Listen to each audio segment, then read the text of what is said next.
afternoon, good morning. That felt like my convocation actually. CP was so kind. Thank you, respected Mr. Anand Mahindra.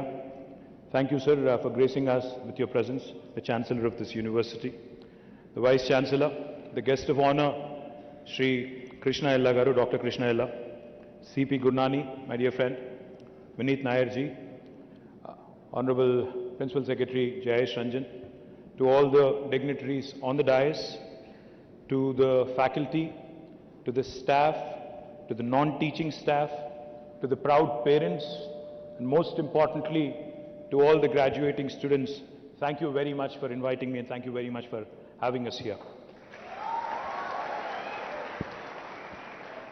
Now, first of all, my heartfelt congratulations to all the students who have successfully passed their courses and are receiving their degrees today. My special congratulations also to all the award winners who have shown excellence in their endeavors.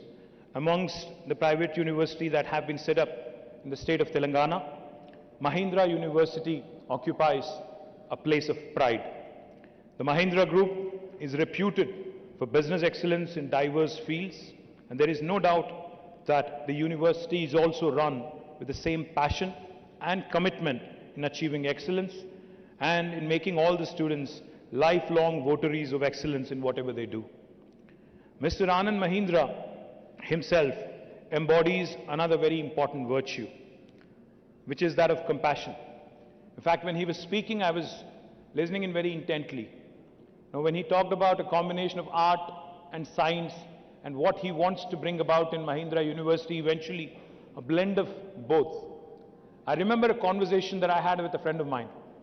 Now, this friend of mine had told me that there are two kinds of people in the world, artists and then there are the scientists. Artists who think with their heart and scientists who basically let their mind dominate. I think what Mr. Anand Mahindra was alluding to today is he wants Mahindra University to create that new blend, that new breed of people, which is a good combination of heart and mind, which is a blend of art and science, a new breed which is a combination of artists and scientists, and hopefully all of you and the future classes of Mahindra University, future students of Mahindra University will become an embodiment of that. Good luck to you, sir, on that effort, and I hope you'll set a benchmark. I hope you'll raise the bar in India for other universities, for other academic institutions. Mr. Mahindra's life has been spent in making our country proud by coming out with products and services that are truly world-class. He is a visionary in that many of his ideas are futuristic, anticipating the needs of the world decades ahead of time. I'm sure that the university also has fostered a strong culture of compassion, innovation, and inquisitiveness in the hearts and minds of all the students here. Young India, I call India young because, as you all know, if you look at our population today, 1.4 billion India, 50% of India is less than the age of 27. 65% of India is less than the age of 35. That's why I call our country a young country. As the world is getting older, India is getting younger. And youth in our country especially are brimming with ideas, are brimming with energy, are wanting to take on the world and have an aspiration that is truly global. They have a voice and want to be heard across the world. They are no more passive observers of events going by, but possess a strong desire to be at the center stage and make a difference and an impact globally. In a way, this augurs very well for the country as we are very close to the cherished milestone of 75 years of independence of our glorious nation. These milestones are also occasions when we have to think about our future and how we collectively intend to make the future much more than what the past has been. The youth are going to shape the future immensely. Not only our country's future, but Indian youth have the unique ability and the unique opportunity of shaping the future of the modern world. The youth and how we groom them today, what ideals and aspirations we sow in their hearts and minds, and what kind of responsibilities we bestow upon them at an early age will matter the most in how young people will contribute to the noble task of nation building. While our country, India, has done rather well in the last 75 years in general, yet the reality is we are still a developing nation. We are still, by global standards, a third world country. Somewhere or the other, we seem to have lost track of the most important priorities and have focused on issues that distract us and cause divisiveness amongst ourselves. Let me share a piece of statistic which might be of interest to you. Back in 1987, about 35 years ago, when most of you were not born here, actually all of you were not born here, India and China, countries of similar size in terms of population, had a similar size of economy as well, $470 billion, exactly the same size.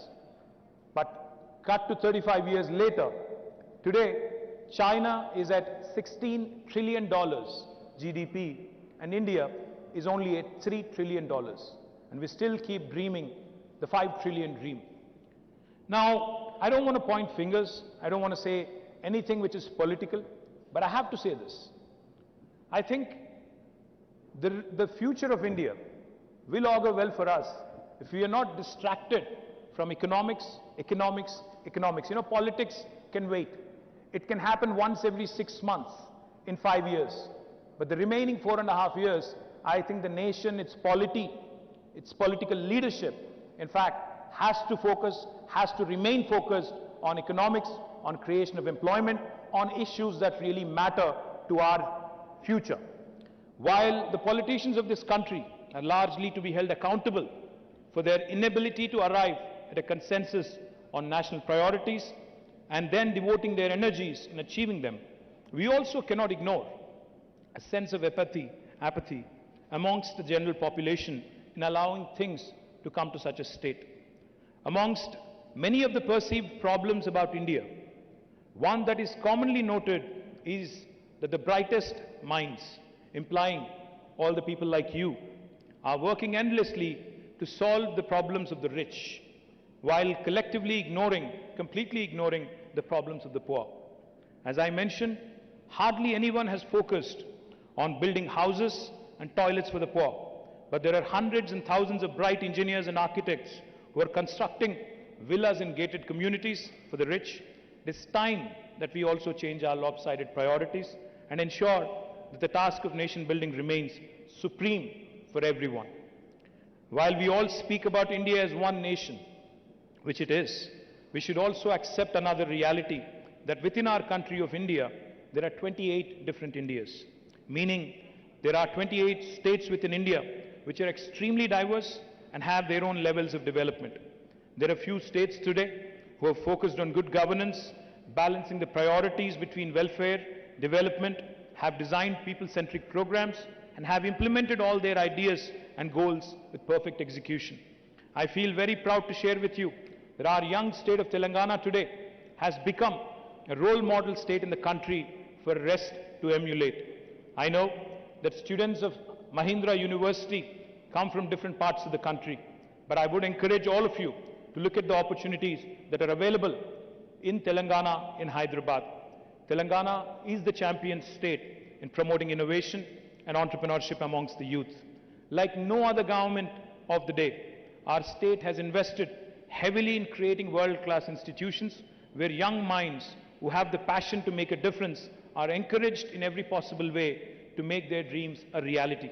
It will be a matter of tremendous satisfaction if many of you could join hands with us in creating a future which was envisaged by the founding fathers of our country 75 years ago. I do hope that each of you will step out into this world as young people, not only having great knowledge and skills, but also as young people who want to contribute to the betterment of the society and become change makers. Once again, I wish you all the very best for your future. Jai Telangana, Jai Hind.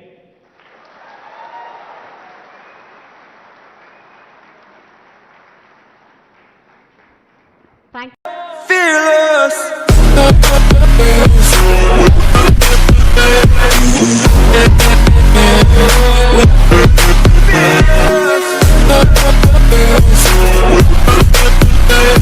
you.